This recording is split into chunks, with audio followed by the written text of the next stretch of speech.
කන්න බොන්න දෙන්න තත්ත්වයක් නැහැ ඉස්කෝලේ අරගන්න විදියක් නැහැ. දවස් පාම ඉස්කෝලේ ගිය මේ ළමයි මට මෙයාව අරගන්නවත් කමක් නැහැ.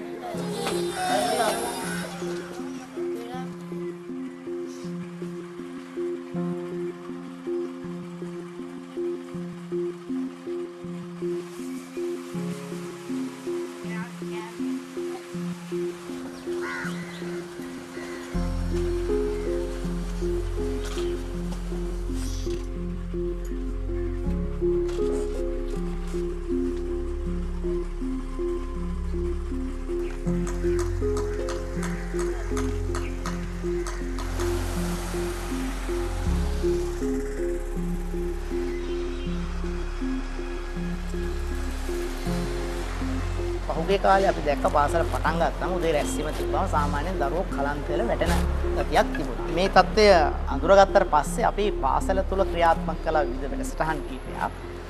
එකක් තමයි ගුරුවරු තමන් කෑම පාර්සලයක් අරන් ඇවිල්ලා අපි කෑම පෙට්ටියකට එකතු කරලා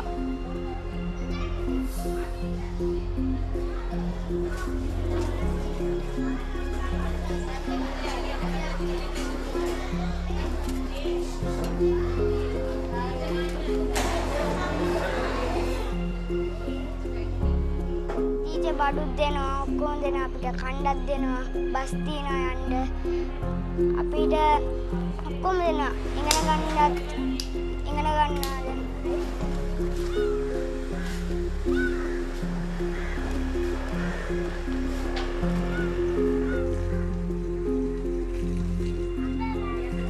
ටීචර්ලා මොනවද කිව්වේ? ටීචර්ලා කිව්වා